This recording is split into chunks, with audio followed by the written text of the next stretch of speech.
নমস্কার, শেয়ারবাজ থেকে আমি শাশ্বত মিত্র। আমার এডুকেশনাল চ্যানেলে আপনাদের সবাইকে স্বাগত। প্রথমেই আপনাদের সবাইকে মহালয়া এবং নবরাত্রির জন্য শুভেচ্ছা, শুভকামনা। সবাই খুব ভালো থাকুন। সামনে উৎসবের মরশুম, মজা করুন, খুব জোরদার আনন্দ করুন। মার্কেট নিয়ে তো একটু চিন্তা থাকবেই। দেখেছেন যে আমাদের মার্কেট এখন অনেকটাই একটা লোকের খামখেয়ালির ওপর আমরা কিছুটা, যেহেতু তাদের কাছে প্রায় আমাদের প্রচুর ওয়ার্কফোর্স আমেরিকায় কাজ করে, সুতরাং আমরা কিছুটা তো সেখানে আমরা হেল্পলেস আর কি। যেখানে এখনও অত লোক আছে এবং সেখানে সে এক এক দিন এক এক রকমভাবে তার পলিসি ডিসিশন নিচ্ছে। শুক্রবারের পরে আমি শনিবারে দেখবেন একটা ভিডিও করেছিলাম, তাতে বলেছিলাম আইটির জন্য খুব খারাপ। তার কারণ প্রতি বছর $1,00,000 ভিসা ফি দিয়ে আইটির পক্ষে লোক নিয়ে যাওয়া খুব অসুবিধার।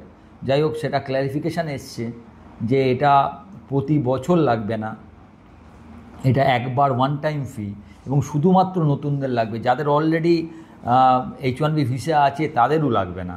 সুতরাং এটা, এবং এমনকি 21শে সেপ্টেম্বরের আগে যেসব লোকে ভিসা অ্যাপ্লিকেশান করেছে তাদেরও হয়তো লাগবে না। সেটা যদি হয় এতটা এফেক্ট নয়। ছোটো কোম্পানিগুলো সেরকম এফেক্ট হবে না, বড় কোম্পানিগুলোর কিছুটা এফেক্ট হবে। তবু ওয়ান টাইম ফি $1,00,000 হলে হয়তো সামান্য মার্জিনে হয়তো এফেক্ট হবে, বড় কিছু সেরকম এফেক্ট হবে না। তবে এই সবই আমি আমার টেলিগ্রাম চ্যানেলে আপনাদের জানিয়েছি, আগে লিখেছি, এবং ক্ল্যারিফিকেশনের কথাও আজকে সকালেই আপনারা জানেন। তাই আমি আপনাদের সবাইকে সবসময় বলি আমার টেলিগ্রাম চ্যানেলের সঙ্গে যুক্ত থাকবেন। যুক্ত থাকলে আপডেটেড থাকতে পারবেন। এবং এই টেলিগ্রাম চ্যানেলকে যুক্ত হতে বলি তার আরেকটা কারণ, এটা কমপ্লিটলি ফ্রি। যদি দেখেন কেউ আমার ছবি নিয়ে বা আমার নাম লাগিয়ে পয়সা চাইছে, জানবেন সেটা কমপ্লিটলি ফ্রড। সেখানে কখনোই যাবেন না। এবং আমার ফোন নাম্বার আপনাদের কাছে দেয়া আছে, হোয়াটসঅ্যাপ নাম্বার 9330159841। এইখানে হোয়াটসঅ্যাপ করবেন আপনাদের কোনো দরকার থাকলে। এবং যদি এরম কোনো দেখেন যে কোথাও এরমভাবে পয়সা চাইছে আমার নাম করে, তাহলে অবশ্যই আমাকে জানাবেন এবং সেখানে রিপোর্ট করবেন। আমি দায়িত্ব নিয়ে বলছি, আমার কোনো পেড টেলিগ্রাম চ্যানেল নেই। যাই হোক, এই যে মার্কেটটা দেখছেন, এই মার্কেটের যেটা প্রবলেম হলো, যদিও ট্রাম্প পরে একটু ইউটার্ন নিয়েছে, কিন্তু প্রবলেমটা হচ্ছে যে মার্কেটের সেন্টিমেন্টটা নষ্ট হয়ে গেছে। মার্কেট বেশিরভাগ চলে জানবেন সেন্টিমেন্টে। এটা আমি আপনাদের গত সপ্তাহের মঙ্গলবার থেকে মনে হয় বলে আসছি, এই 400 থেকে 500 এটা বড় জায়গা। আমি বারবার আপনাদের একটা কথা বলেছি, আমার মনে হয় না মার্কেট 25,400 থেকে 500 এই জায়গাটা সহজে কাটাতে পারবে। তার আগে একবার মার্কেটের নিচে এলে ভালো হয়, সেটা আপনাদের বলেছিলাম 200 থেকে 300। তো আজকে 200টা হয়ে গেল। আজকে সকালে দেখবেন বলেছি 25,000 অবধি মার্কেটে একটা আসবার চান্স আছে। আমি জানি না আসবে কি না, কিন্তু সেখান থেকে যদি মার্কেট 25,000 না ভেঙে আবার চলে, তাহলে এর পরের যে মার্কেটের রানটা সেটা খুব স্ট্রং রান হবে।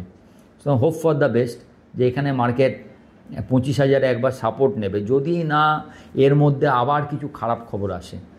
আজকে শেষ মুহূর্তে 3টে সাড়ে 3টে দেখছিলাম অনেকগুলো অ্যাসেট ক্লাসে একসঙ্গে ক্র্যাশ এসছে। যেরকম ধরুন ক্রিপ্টো পড়েছে, সমস্ত শেয়ার মার্কেটগুলো পড়ছে, এইসব গোল্ড প্রথমে বেড়ে গিয়ে তারপর হয়তো একটু, গোল্ড একমাত্র অ্যাসেট ক্লাস যেটা কন্টিনিউয়াসলি ওপরে যাচ্ছে। ডাও আপনি বলতে পারেন যে ডাও, ন্যাসডাক, S&P তো প্রতিদিনই নতুন হাই করছে। আগের দিন শুক্রবারও নতুন হাই করেছে, কিন্তু আজকে দেখলাম ডাও, ন্যাসডাক, S&P সবই ডাউন আজকের জন্য আপাতত। অ্যাকচুয়ালি খুলবে তো সন্ধ্যে 7টায়। আপাতত যে ডাও ফিউচারটা দেখা যায় সেটা ডাউন রয়েছে। তো মার্কেট এই জায়গায় একটু তো মানে আপনি একটা ব্যাপারটা বুঝুন, দুটো জিনিস আজকের দিনটা খুব ইম্পর্টেন্ট। 22শে সেপ্টেম্বর, কী বলুন তো, আজকে থেকে GST 2.0 মানে নিউ GST রেট চালু হবে। তা নিউ GST রেটে কী করেছি আমরা, GSTটাকে অনেকটা নামিয়ে দিয়েছি, GSTর পার্সেন্টেজটাকে নামিয়েছি। তো কিসের আশায় নামিয়েছি না, এইটা কনজামশন বাড়িয়ে দেবে। কনজামশন বাড়ালে কি হবে না, GST থেকে যে লোকসানটা সরকারের হচ্ছিল, কনজামশন বাড়ার ফলে সেই লোকসানটা সরকারেরও পূরণ হবে এবং কোম্পানিগুলোর যদি ব্যবসা বাড়বে, কনজামশন বেশি হলে কী হবে, কোম্পানিকে বেশি উৎপাদন করতে হবে। বেশি উৎপাদন করতে গেলে তাকে বেশি ক্যাপাসিটি তৈরি করতে হবে। বেশি ক্যাপাসিটি তৈরি করতে গেলে তাকে নতুন ইনভেস্টমেন্ট করতে হবে এবং নতুন লোক লাগবে। তাহলে একসঙ্গে কত কিছু হচ্ছে, চাকরি হচ্ছে, ইনভেস্টমেন্ট করা মানে আবার অন্য যারা যেসব কোম্পানি আবার সেই সব জিনিসগুলো তৈরি করে তাদের কাজ বাড়ছে, তো পুরো একটা জোয়ার আসবে। এটা ভেবেই তো জিএসটিকে এতটা নামানো। তো এই এফেক্টটা আমরা বুঝবো কবে? নেক্সট 3 মাস থেকে 6 মাস। এখন সরকার তো একটা আশা করে বানিয়েছে যে এটা কমালে কনজামশানটা এতটা বাড়তে পারে। ইনফ্যাক্ট যদি না বাড়ে তাহলে কোম্পানিগুলোর উপর এফেক্ট পড়বে।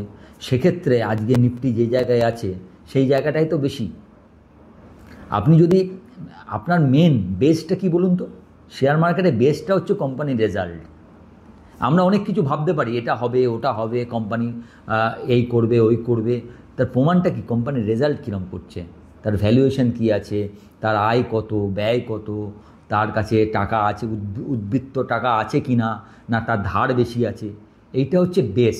এই বেসের ওপর নির্ভর করে বাকি সব আমরা বড় বড় ইমারত গড়ছি। তো বেসটাই যদি নড়বড় হয়, কোনো ইমারতের কিন্তু দাম নেই।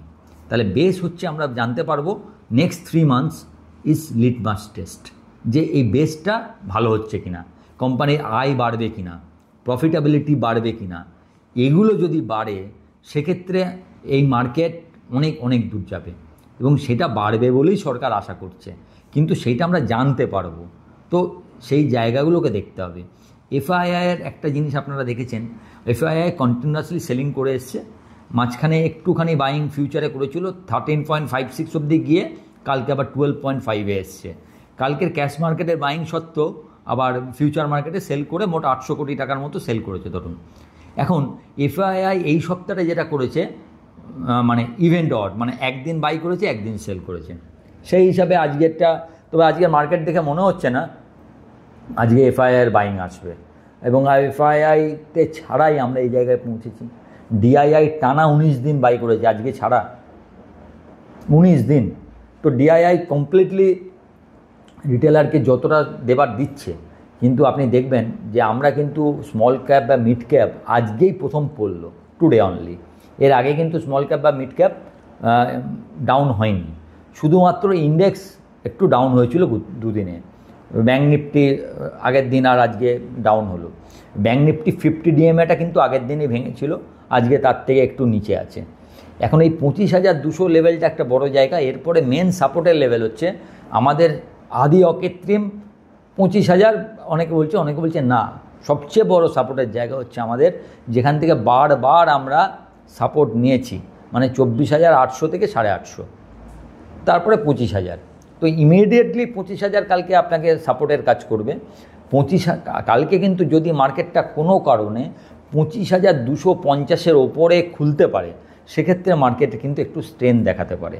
কিন্তু আবার উল্টো দিকে যদি কালকে প্রথমেই 25,200 নিচে খোলে, তাহলে আপনার মার্কেটটা ইমিডিয়েটলি উইক হবে। আর যদি অনেকটা নিচে গ্যাপ ডাউন বা গ্যাপ আপ হয়, তখন তো তার মতো করে আপনাকে ভাবতে হবে। আইটির ক্ষেত্রে এই যে নিয়মটা, অনেকে আমাকে জিজ্ঞেস করেছেন যে ইনফোসিস কী করব, পার্সোনালি মেসেজও করেছেন এবং আমার ভিডিওর নিচেও কমেন্ট করেছেন। আমার মনে হয় আইটির ক্ষেত্রে এটা খুব একটা এফেক্ট করবে না। আয়া গায়া 2-3 দিনে ভুলে যাবেন, এটা এত বড় ঘটনা নয়। মানে শনিবার প্রথম যেটা বলেছিল সেটা অনেক বড় ঘটনা ছিল, সেটা যেরকম বড় ঘটনা ছিল সেটাতে আর একটা সুবিধাও ছিল, কি বলুন তো, অত কিছু করলে তখন ওই বড় বড় কোম্পানিকে ভাবতে হতো যে আমরা ভারতে ম্যানুফ্যাকচারিং, আমরা ভারতেই কাজটা করব, ভারতেই তারা ফেসিলিটি তৈরি করত, ফলে এখানকার ছেলেদের আরও বেশি চাকরি হতো, সরকারের আয় হতো। সেই জায়গাটা হয়তো এখন আর অতটা ধরবে না। অ্যামাজনের কত লোক চাকরি করে, গুগলের কত লোক ভারতীয়, তো তাদের কি করতো? তারা যদি প্রতি বছর $1,00,000 না দিয়ে তারা যদি ভারতে ফেসিলিটি তৈরি করতো, সেটা ভারতের ক্ষেত্রে খুব ভালো হতো। ওই জন্য দেখবেন আমি লিখেছিলাম যে এটা শর্ট টার্মের জন্য খারাপ, কিন্তু লং টার্মের জন্য ভারতের ভালোও হতে পারে। কিন্তু এখন যেটা করেছে সেটা অত ফ্যাক্টর নয়। আমার মনে হয় এর জন্য বড় জোর 5% ডাউনসাইড যথেষ্ট। এর বেশি ডাউনসাইড হলে সেটা একটা বাইং অপরচুনিটি হয়ে যাবে আপনার কাছে, ইউ ক্যান বাই। এতটাই আমার মনে হচ্ছে, এত খারাপ লাগছে না, যদি না আরও কিছু আনে। তবে ট্রাম্পের মতিগতি দেখে মনে হচ্ছে এখানেই শেষ নয়, আরও অনেক কিছু ঝুলিতে আছে। কারণ এগুলো কি জানেন তো, বাঘের পিঠে সওয়ার। আপনি এই যে মগা, মেড আমেরিকা গ্রেট এগেন, এটা তো কাউকে প্রতিশ্রুতি দিয়েছে এই আমি করব। এখন প্রতিশ্রুতির পিঠে উঠে এইসব করছে, এটা কি দেশের পক্ষে, আমেরিকার পক্ষে খুব ভালো? আমেরিকার বিশাল লোন, হিউজ 300 ট্রিলিয়ন লোন আমেরিকার রয়েছে। ভাবুন, 70 ট্রিলিয়নের আপনার হচ্ছে মার্কেট ক্যাপ, 25 ট্রিলিয়নের ইকোনমি, তাহলে তো টোটাল ওর লোন এতই।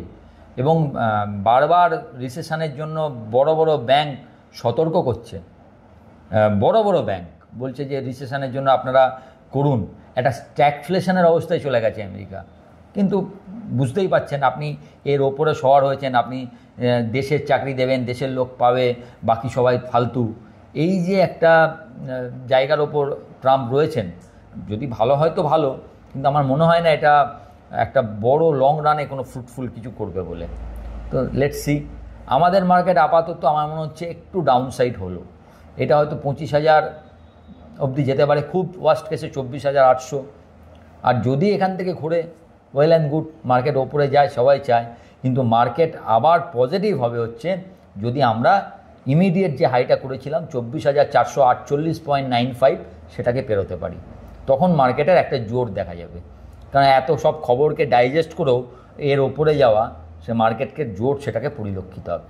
লেটস সি যে কোন দিকে যাবে। তবে আপনারা দেখেছেন পিএসইউ এখনও ভালো আছে, পিএসইউ ব্যাঙ্কগুলো তো আজকেও ভালো করেছে, তো পিএসইউ এখনও চলছে। কিন্তু যদি সব মার্কেট পড়ে, এটা ভেবে বসবেন না পিএসইউ খালি চলতে থাকবে, তাহলে পিএসইউরও কিন্তু কারেকশান আসবে। মার্কেট সেন্টিমেন্টে চলে, একটা সেক্টর খালি চলে যাবে, বাকি সবাই খারাপ হবে, এরকম সাধারণত হয় না। সব জায়গায় একটু বুঝে শুনে কাজ করুন, ভয়ের কিছু নেই। একটা আপনাদের আগের দিনও একটা কথা বলছিলাম, আপনারা হয়তো দেখবেন যে এই কম ভিক্সটা ভালো না। এই কম ভিক্স সবসময় দেখেছি বড় টার্ময়েল ক্রিয়েট করে। আমি জানি না, আমি মন থেকে চাই এইসব না হোক, কিন্তু প্রিপেয়ার্ড থাকা ভালো থাকবেন। ভিডিওটা ভালো লাগলে একটু লাইক, শেয়ার এবং সাবস্ক্রাইব করবেন এবং আমার টেলিগ্রাম চ্যানেলের সঙ্গে যুক্ত থাকবেন। নমস্কার।